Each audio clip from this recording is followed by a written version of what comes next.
Just with her regular, just regular flat collar. Just flat collar. Correct, yeah. So we only want the only point of pressure is going to be from the e-collar itself. All right.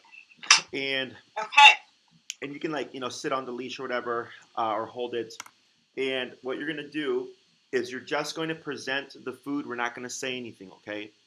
And as she's sniffing at your hand, when I say the word tap, you're going to press the button of the nick function. So for every time I say tap, you press one. So like tap, tap, tap, right? So that would be your rhythm. Or if I said tap, tap, tap, tap, tap, that would then be your rhythm. Okay. We're going to start at 5, and what we want to find is the lowest number that's going to get her to pull away from the food. When she pulls away from the food, like you see her back away like this, you're going to say yes, or whatever if you have a marker word from training. If you don't, you would just say yes, and then immediately give her a reward, okay? Meaning whatever you're using at that time. Okay. All right. Okay. And this is, so when we talked the last time, you are believing that she's doing some resource guarding, and you were saying that this was like the beginning of how we would, Correct. Now you're teaching her here how to, when you give the cue, which it'll either be drop it or out, or whatever word you want to use, so when she has an object, right, like a bone, or I think, what was it, a leaf or something that you first started to see? Yeah. In her mouth, yep. So by you going in her mouth, that's technically stealing.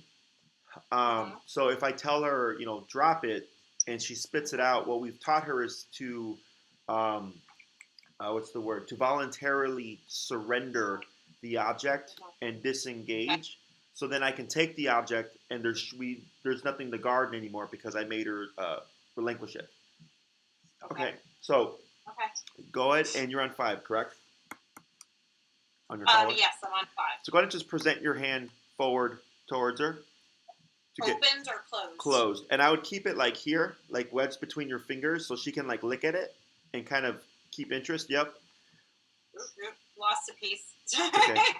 So right here, you're not going to say anything, and just keep your hand how it is, and just tap, tap, tap.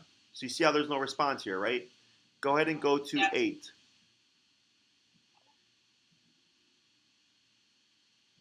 Okay, and then bring your hand forward, tap, tap, tap.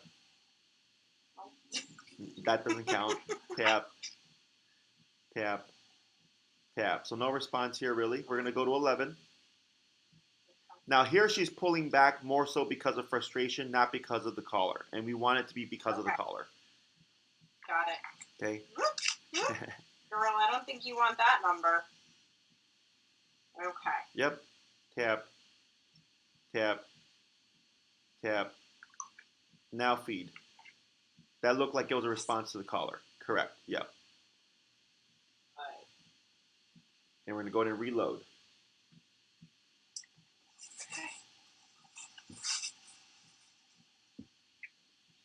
Okay.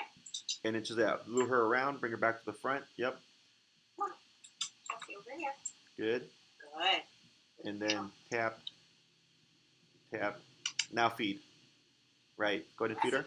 So you see how on that second tap, she backed away. Yep. Okay. Mm-hmm. So the reason why we're doing it low, or as low as possible here, is because I'm trying. I don't want to spook the dog too much that they lose complete interest, because you need something that you can repeat.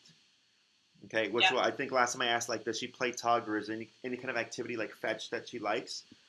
Because then you have a controlled, repeated exercise that you could do where you could practice the drop it cue, but then also have the reward of throwing something that you could do on a regular basis.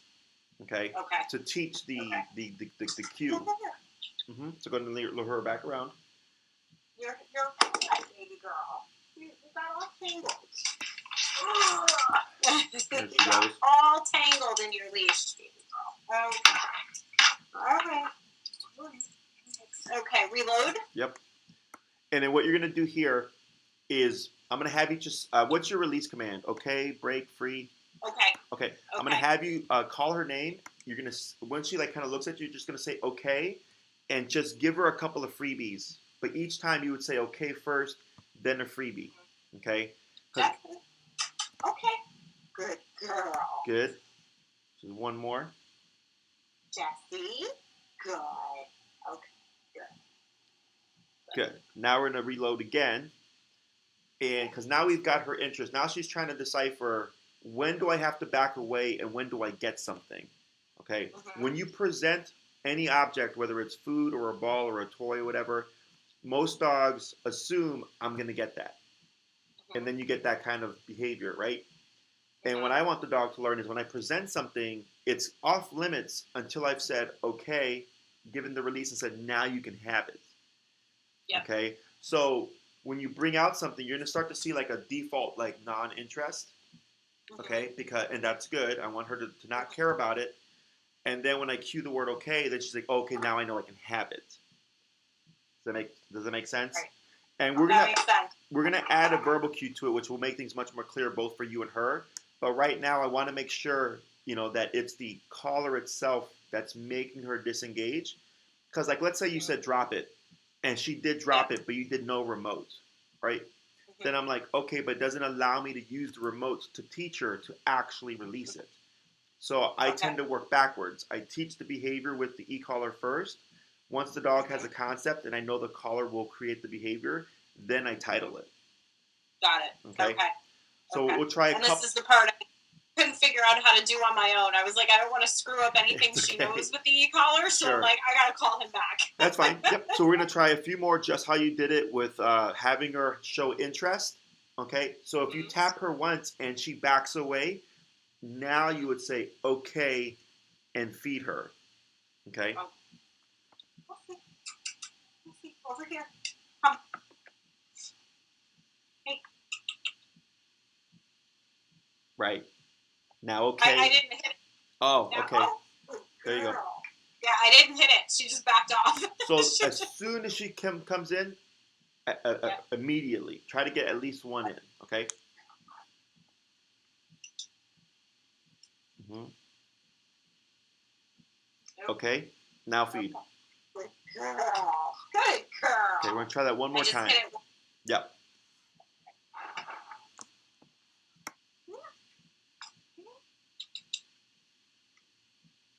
Okay, feed. Yep. Okay, and feed. There we go. Okay. Good. So you see how now she's becoming kind of wary. Okay. Mm-hmm. So if you would have used 28, she would not want anything to do with it at all right now. Okay, so we need the repetition because that's how you're going to be able to teach the response, and it's going to be reliable. Okay, because you have to do this several times. Like every day for a time frame until you can say drop it, and then whatever it is, she just starts to spit it out. Okay. But you see how she's backing away and also trying to clear out the area. All that is good. Okay, because let's say I told her to drop it, she spits it out, and the object is right here, right? So she's like a foot away, and she's looking at the object, and you come to reach for it, she's gonna engage again. So you need the dog to completely leave the object and clear the space, so I'm not worried about re-engagement. Does that make sense? Yep. So now I'm going to have you give her a couple of freebies where you'll bring her back around, you'll cue the word okay, and then feed her a couple with no tap. Okay? But make sure you say okay first, then you give the food afterwards.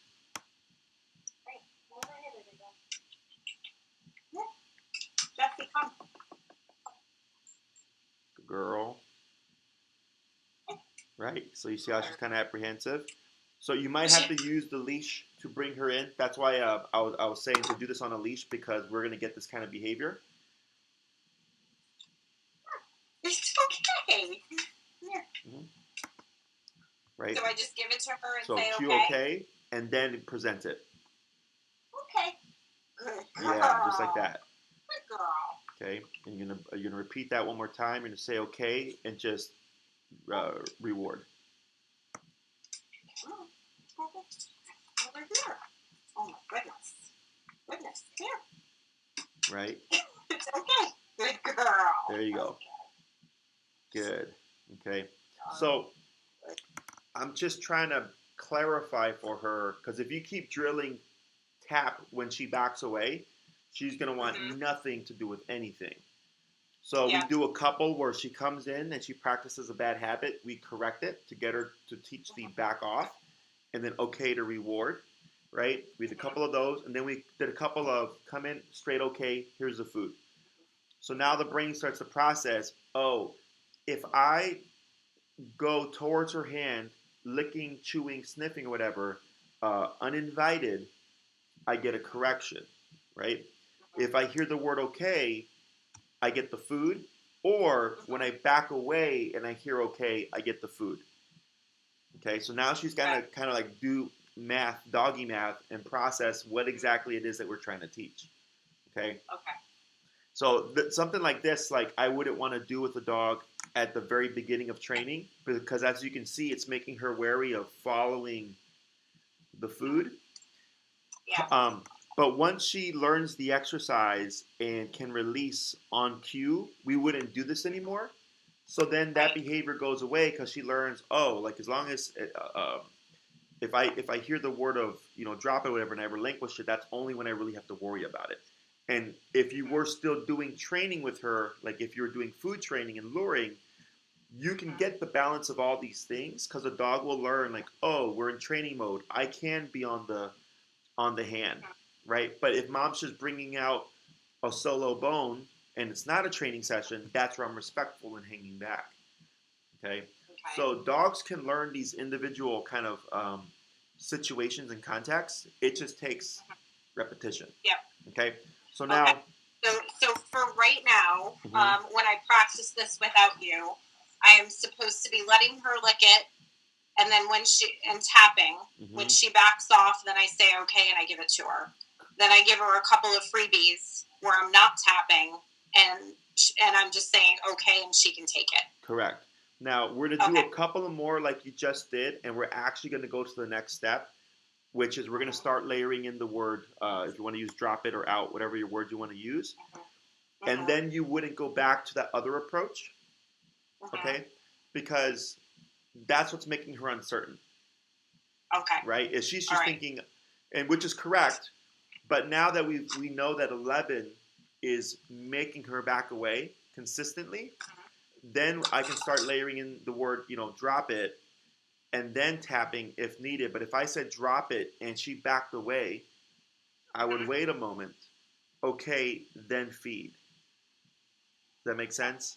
But for now, we're going to just do two more, like you were doing it. Present the object. She starts to come in, immediately tap. As soon as she backs away, okay, feed. I see. Right? And then she, yep. The girl. And one more.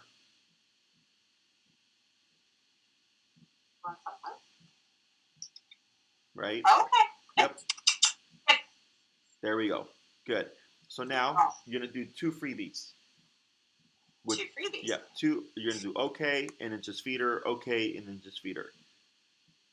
Jessie. Okay. Good. Good girl. Good girl. Okay. Good. There we go. Good girl. All right. So now, which word did you want to use for your release? Drop it or out? Drop it. Drop it. Okay. So now, everything stays the same, except now when she goes towards your hand, you would say drop it. Okay? Okay. She backs away, then you would say okay, and then you would feed. And I'm clicking? And you would tap. So if you say drop it and she keeps going, right? Then you would immediately tap, and the moment she backs away, okay, feed. Right. Jessie, look. Oh, she's not even... It's okay. So give her a couple more freebies. Oh, okay. Good. I know. That's where we keep the show food. I didn't even think of, like, all of the high-value stuff we use in the show ring. Yeah, when we do stuff like this, you want to have, and you can even switch it up between the objects you have there, because Yeah. dogs will get tied into a scent, you know? Mm-hmm. So, like, if you do this always with cheese, she's going to end up not liking cheese. Oh, okay. So then, Okay. it's good to Got switch it up Got between different types of treats and stuff. So she learns it's not a specific treat, more so just the action, right? Jessie, look. She won't even. It's okay. So what I'll have you try like now. That. Okay, I'm gonna Yeah, either change switch it up. to something else.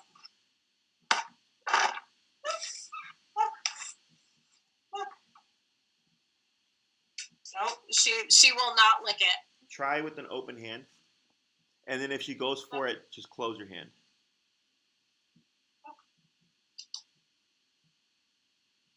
Nope. It's okay. Go ahead and bring her in front of you.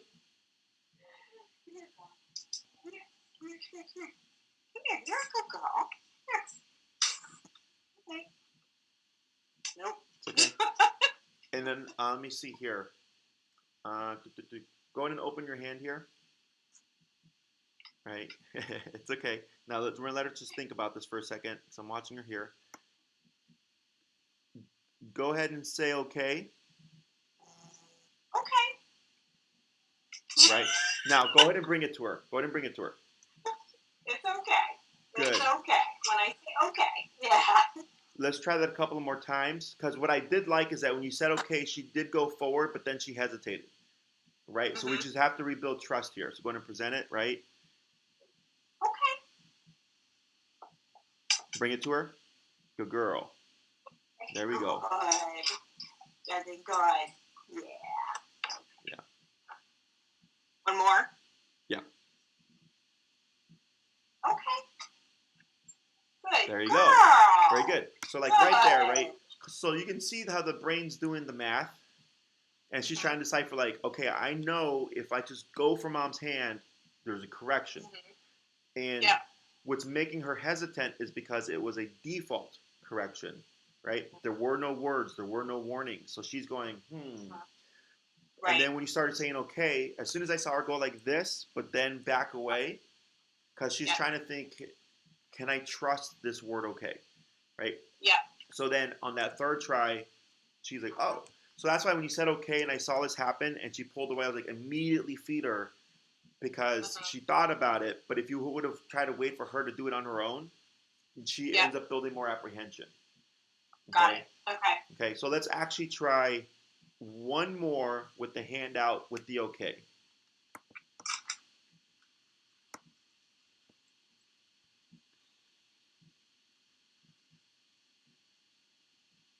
Okay.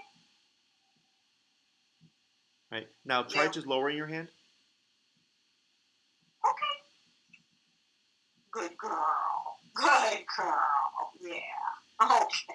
There we go. Good. Good. Okay. So now we might have to try to force this, and this is where repetition comes into play. Now, when you do this exercise, I would keep it really short until she learns the game. Okay. So I would 2-3 minutes. Maybe a couple of times. You might notice on the second session of the day, she's just going to be apprehensive. You just put everything away. You try tomorrow. And if she's apprehensive, you put everything away. You try later in the day. If she's apprehensive, you just push it to later, right? Because people try to force it all within that session. And if you keep trying to force it, you're just going to push her more away. Okay? Yeah. We need her to build, when I say like learn the game and build trust, is she's going, oh, when I hear drop it, I relinquish. When I hear okay, I can have it. I don't have to have any hesitations. Okay? So then like you could apply this, for instance, to like a bully stick or whatever you give her to chew on for any period of time. Because I think you said you've removed those things, right? Was that correct? Yes. Yeah. Okay. Yes, I did. So what you would do is, now that we got a foundation of the release or the relinquish, is if I gave her, an antler, and then 15 minutes later, from 10 feet away, you would say drop it, and then tap, and you should see her back off and walk away. Once she settles, you would then go for the object and then pick it up and then put it away. Or you can even give it back to her and say okay, and give it to her for another half an hour. right? Okay. So you All right. don't always have to put the object away. Sometimes I'll give it back to the dog. But the key thing is I'm giving it to her for 15 minutes, 30 minutes, right? Yeah. So you're doing two different types of training sessions. You're doing one, like this one is to teach and find out what's the lowest I can be at to get her to relinquish, right? So when you did give her or do give her an antler, you're at 11 and we're not startling her to the point of where she wants nothing to do with the antler. Now, when she has the object for a period of time, one, she's learning, oh, I can have objects, right, for an extended period of time. And then two, the longer she's involved or invested into an object, the harder technically it should become to actually get her to release. Okay. Right? Because if she's been chewing on it for 20 minutes, you're like, okay, now I need you to release it. She's like, hold up, I'm not done with this yet, right? Yeah. And then, you'd be at 11, and then you'd go to 13, and then 15, and then 17. It's a real gradual increase until she goes, oh, I know this game. She backs away and walks away. Okay? So go ahead and let's see. So here, what we're going to try to do is when you present it, and you can even, like, if needed, put it closer to her face to see if she goes, oh wow, that's like a new scent or whatever. And if she starts to lick at it, if you say drop it, and she backs away, no tap, okay, you would say okay, and then immediately reward. Okay. But if she doesn't back away, then she gets a tap. Then she gets the tap. Okay. Drop it. Good. Yes, right there. Forgot to say okay. It's okay. But I saw her. She went down, and then when you said drop it, she backed her head off. And we're keeping it, short here because I don't want her to run off into a different room or something. Yep. But when you're doing a realistic session, you would actually require her to give more. Okay. Yep. Let's go and try a couple more. Oh, I didn't say anything. It's okay. So then just keep her hand there. Right, she's thinking. Bring it a little bit closer to her. Yep. Drop it. Okay. Okay. Yeah, there you go. Good girl. Good girl. Let's try one more like that. Okay.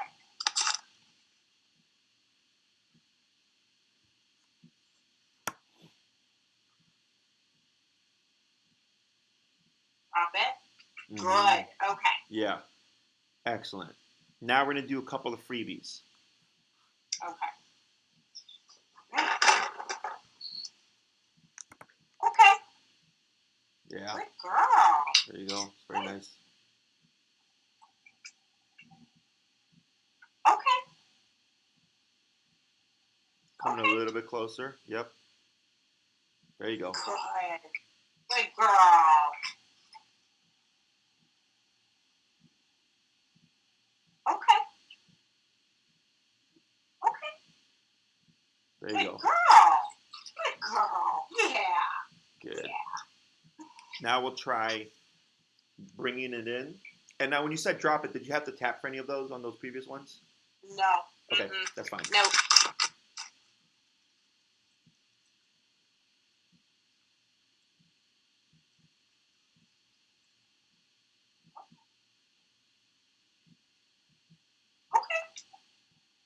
And then a little bit closer. There you go.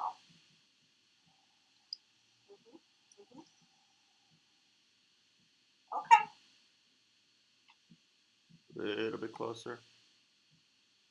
Good girl. There we go. Good. And so far you've tried what the pretzels, the chicken, and the pepperoni. I've used a little bit of everything. I did a little cheese. Okay. The peanut butter pretzels. I've been mixing it up as we've gone. So now we're gonna try with the drop it again.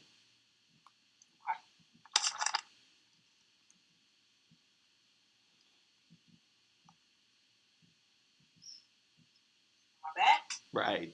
Oh. That was a good one. Good girl. Good girl. Drop it.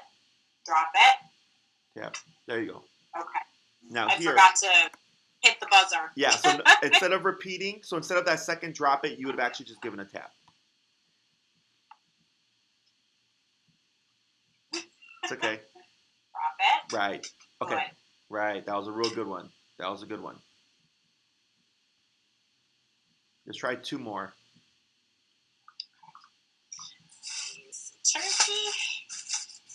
Just getting lots of good stuff today.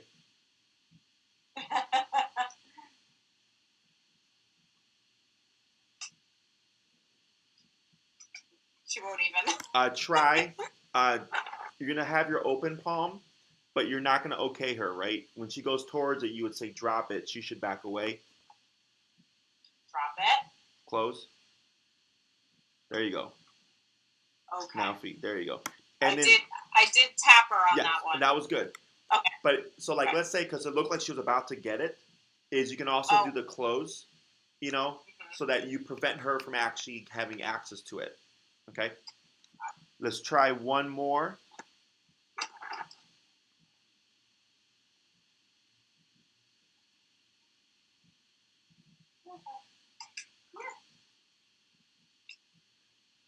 Right, it's okay. Yeah, because she's trying to decipher, like, why did I get tapped last time but not the other times? Okay. Let me try something different.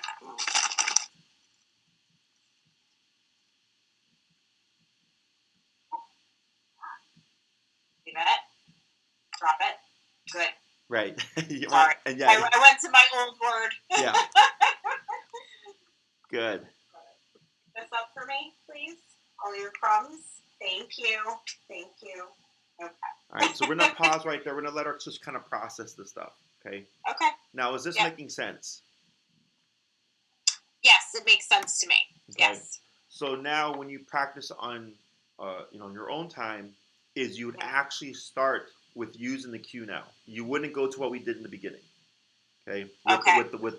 In the beginning, we started with default taps whenever she showed interest, okay? Yeah. So I want to make sure the tap was making her back off.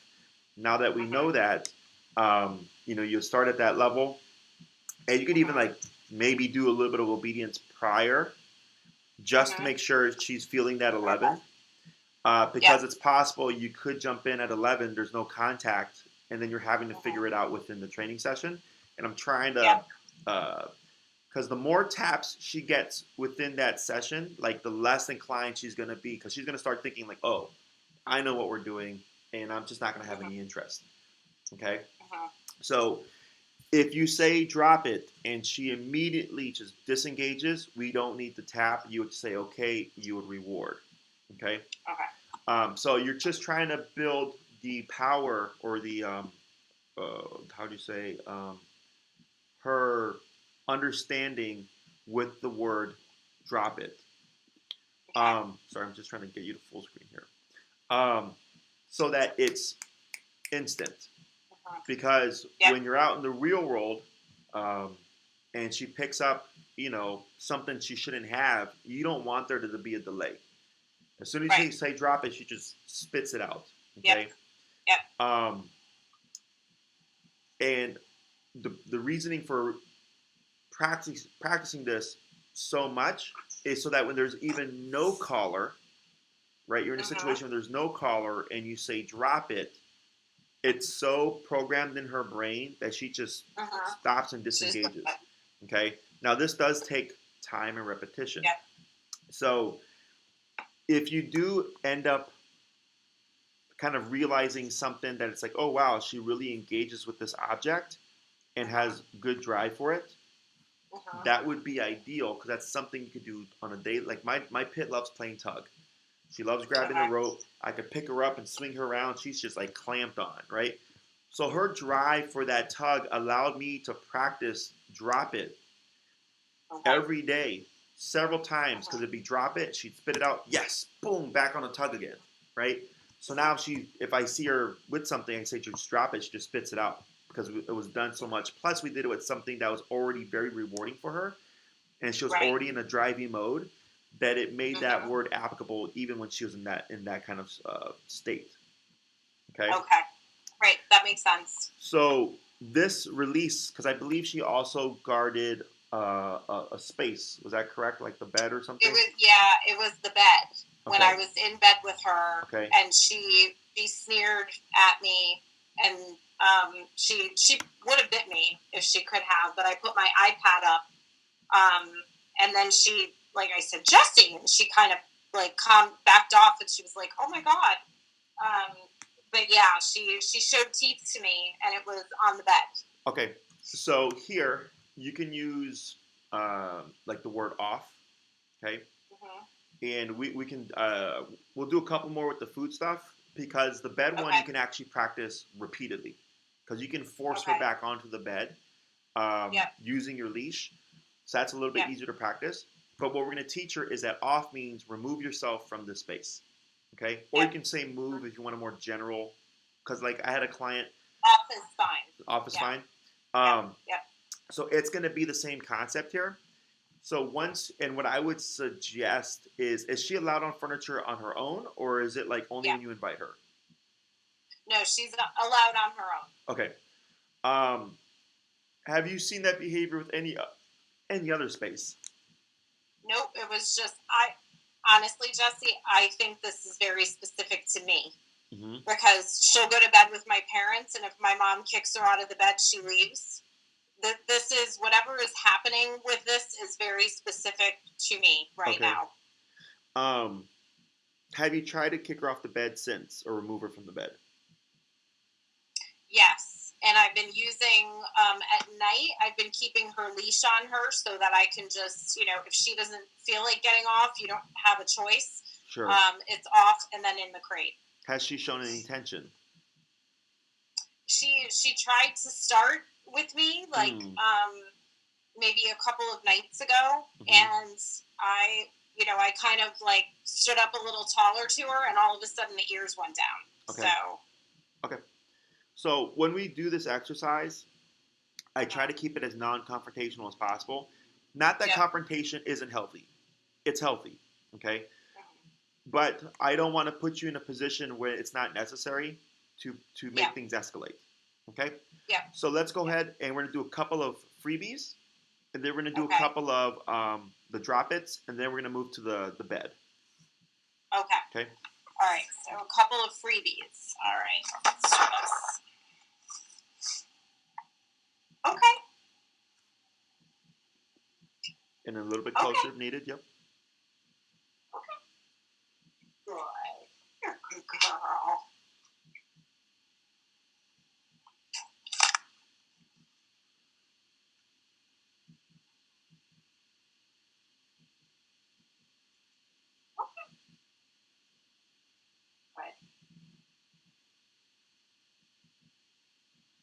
One more?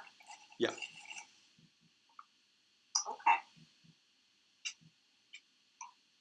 Okay. Good girl. Good. Now we'll just try 2 drop-its, and then we'll cap it there.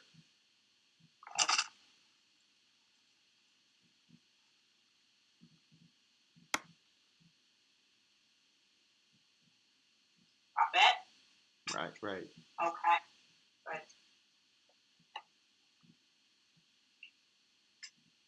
Drop it? Okay. Good girl. Good girl. So pretty simple. I didn't tap it all. That's fine. Okay. So this type of session you would do, if possible, 2 times a day, 2 to 3 minutes, super short. Okay.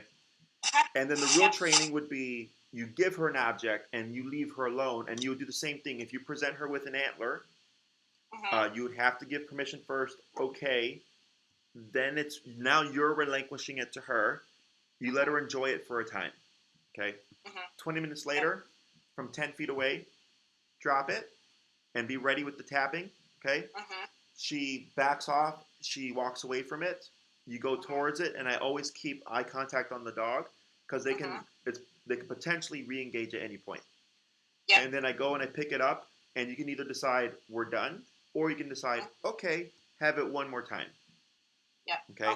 And then give her. I can do it with a bully stick. She loves her bully sticks. Good. So.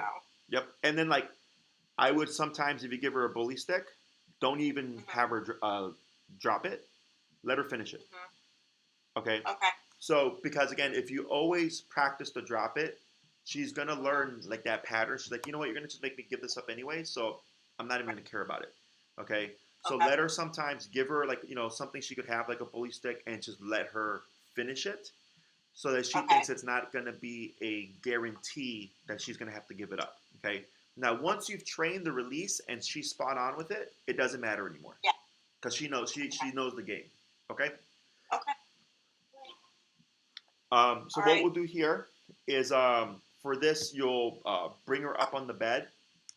And then when you cue her to off, you want to have your leash ready. And you're going to immediately start tapping. And we're going to see if with the tapping alone, if she'll remove herself. If she doesn't, you're going to tap and add very subtle leash tension, guiding her off of the bed. And if you want to add in a positive reinforcer, you can for when she gets off of the bed. All right. Treats. All right. Come on, up. Let's go. Come on, I'm up. Okay.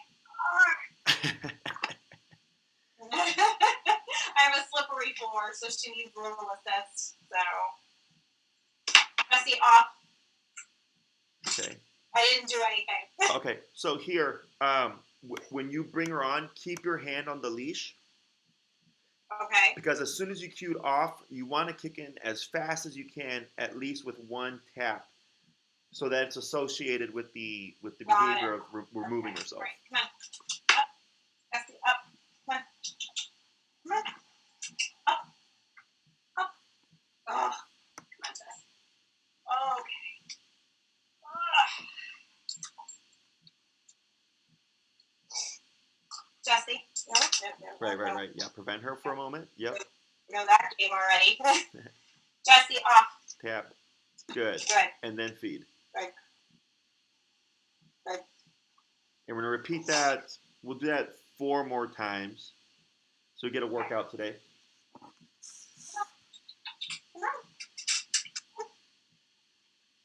Okay, you don't even want to get on the bed now. Okay. Hey. Okay. All right. Come on. Up. Up. What's up there? Look. That cookie's there. Look. Not interested, huh? Not interested? Go ahead and have one. Up. Sit it down. Down.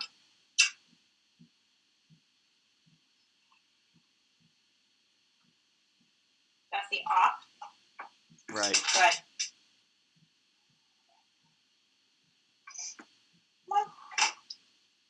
Come on. Back up on the bed. Let's go. Back up on the bed. Come here. You silly girl. Come here. Not cooperating. All right.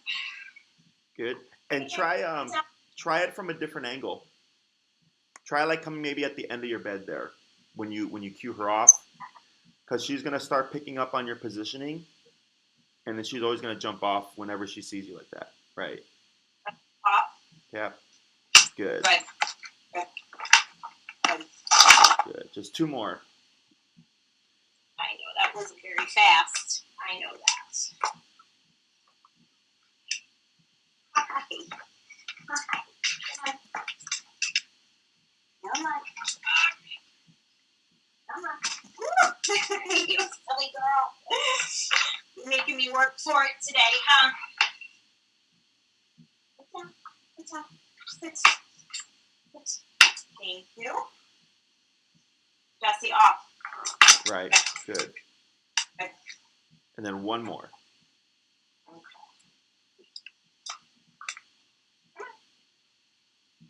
Come over here. Come on.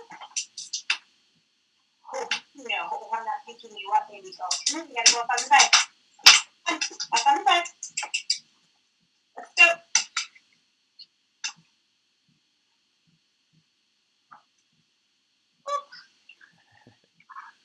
Good. Sit down. Sit.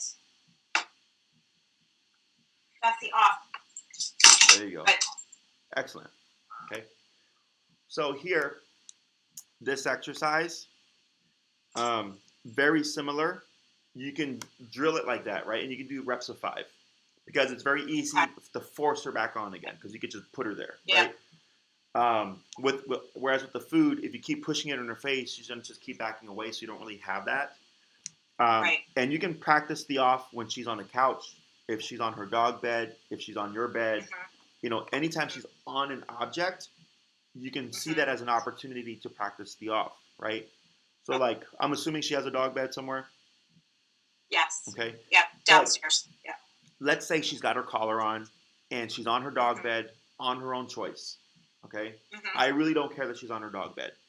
But I go, Yeah. hey, it's been 30 minutes that you've been there. This would be a good time to practice an organic off, right? Mm-hmm. And from 8, 10 feet away, whatever, you would just cue off and start tapping.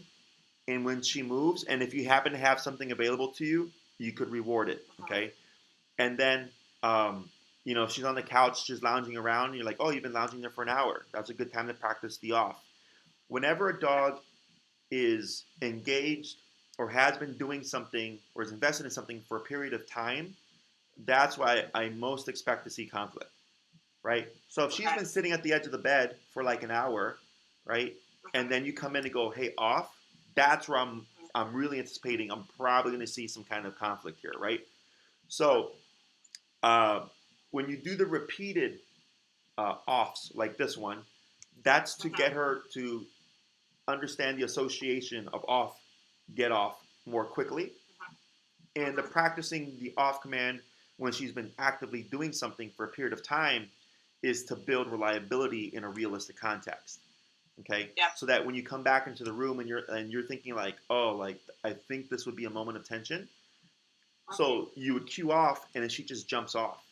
That we don't get any tension. Okay. Because again, it's been so drilled into her brain doesn't have a chance to think otherwise. She just responds. Okay. So that's why the immediate tap is so important. Is because we don't want any delay. Okay. Whenever there's a delay from the cue to the reaction, that gap of time is what allows the brain to go to either decide otherwise or to go into conflict. Okay. But if I say off and it's an immediate off, you know, even if she's in conflict and I were to say that and she were to jump off, like dogs are like a light switch. So let's say she's, you know, she's on the bed and I come towards her and she were to start to protect it, it just turns on, right? And the moment I relinquish or move out of that space, it turns off, right? Dogs don't sit there and hold on to tension like humans do. Right. So that's why with this approach, and you come in and one, if you're at a distance, you know, you would have to close that gap in order to spark tension, right? Right. But you don't need to do that. You can do this from afar, off.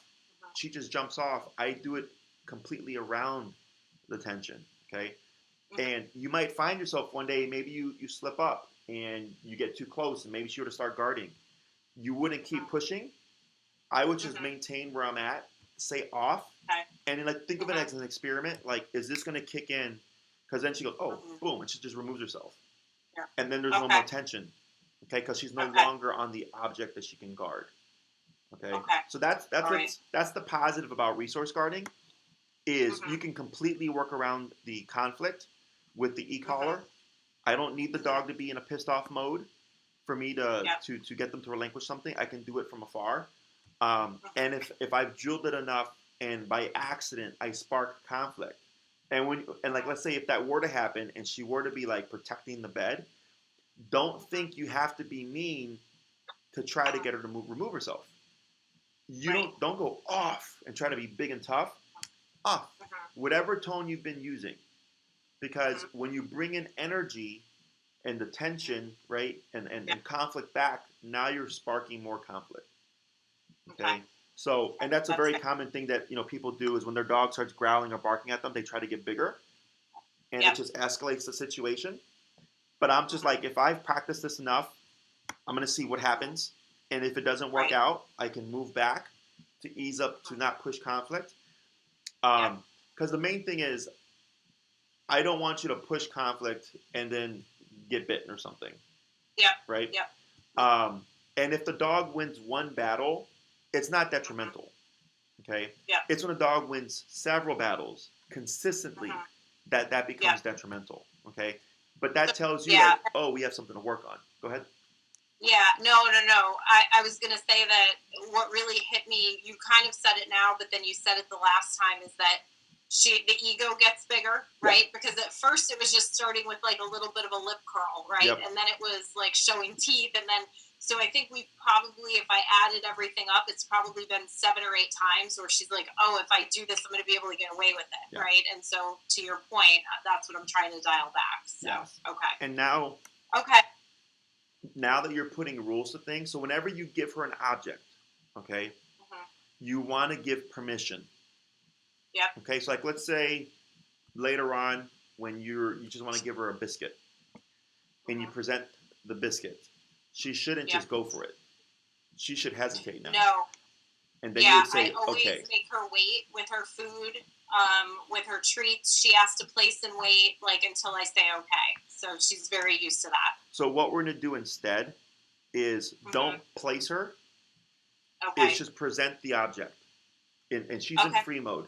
All right. Okay? Got it. Because what we're doing here is we have... Think of like when you present her with a biscuit or her food bowl. So if I put my dog's food bowl down, it's just assumed we don't touch it and we wait for you to give that cue of, okay, free, whatever, right? Yep. I didn't put them in a sit. I didn't put them in a down. I didn't put them on a place. They're opting to sit back patiently because they know that they're not allowed to have it until I cue them. But if you place her and then you release her, it's not the same thought process. Okay? We're teaching default behaviors. Got it. Okay? Now, once you've taught everything and you're like, wow, she's really good at drop it and she's really good at off, then you can go back to what you were doing before because you've already taught the behavior. Okay?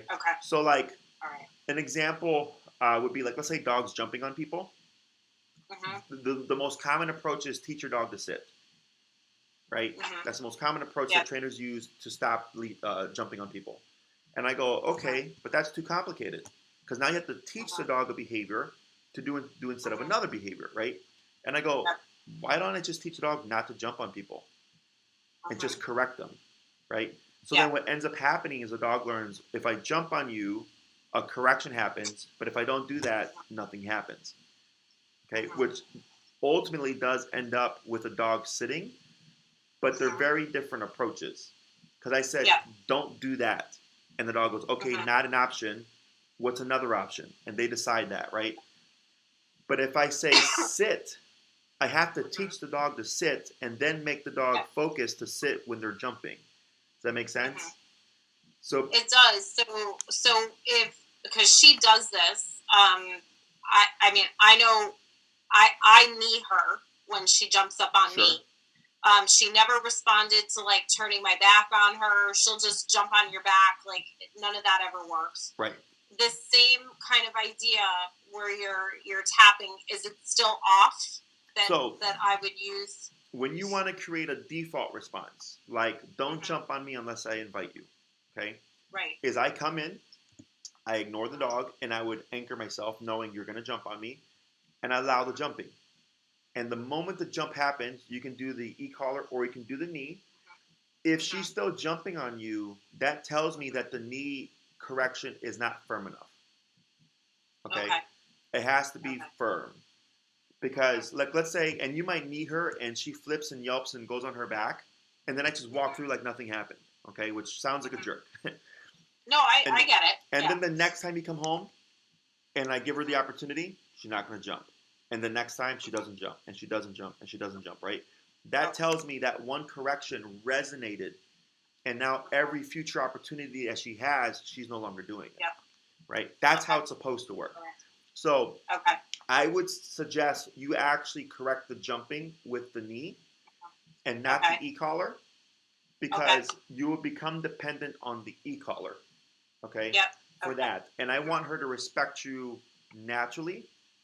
And these types of confrontational corrections are healthy. Like earlier I said, confrontation is healthy because in this context, it's not going to escalate, right? But if it's over the bed, I'm thinking it's going to escalate. And that's what I don't want you to have happen, right? So, and then it'll give you a very good gauge of how she perceives you presence-wise. Okay? So if you correct her with the knee and the next time you come back home and she jumps on you again, that tells you it wasn't firm enough last time. I go firmer. And you keep repeating that escalation, and then one day you're going to correct her, and you might feel bad because it might seem over the top for you, but for her as a dog, it's just right. Because your knee in the chest is not the same as a dog bite. Right. Okay, that's the difference. That's why the knee is blunt, and people tend to be reserved with their corrections anyways. And I just put up a video that I think might be good for you to watch. The dog's name is Sykes. It's a German Shepherd. Okay. And within like I think it's within the first 10 minutes, I'm talking to the owner because the dog keeps crossing over the owner in heel and cutting in front of him like this. And I said we would correct the left turns. And I took the dog and I showed him. And the moment I knee the dog, the owner goes, "Oh crap! I didn't knee him like that." Okay. And you might even hear like the dog's mouth smack because it's a very firm correction. And then you start to see the dog backing away from me, right? Okay. But right there, because he was having the same problem, and it's already been a week or 2 weeks of him trying to correct the dog, and I'm like, "You're not doing it firm enough." And then when I took the dog and showed him, he's like, "Oh, that's what you meant." I go, "Yes." Okay. Yes. Okay. So, and his video's already up.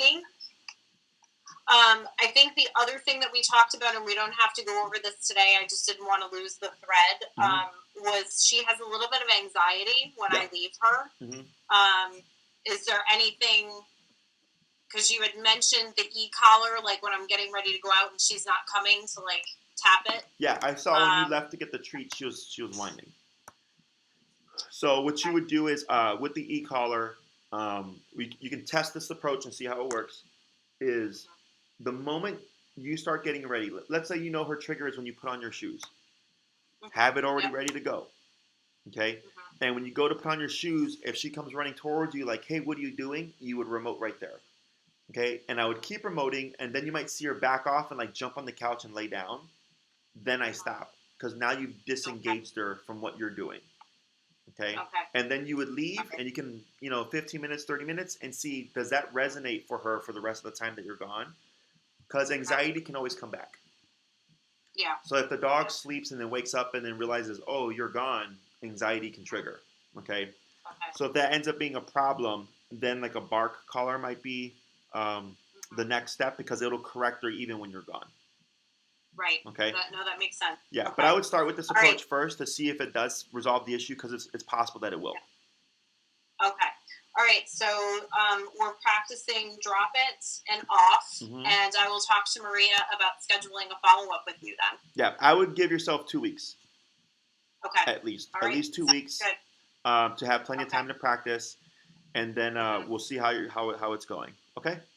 Okay. All right. Sounds Awesome. good. Thank you for your help today, Jessie. You're welcome. Bye-bye. Have a good day. Bye-bye.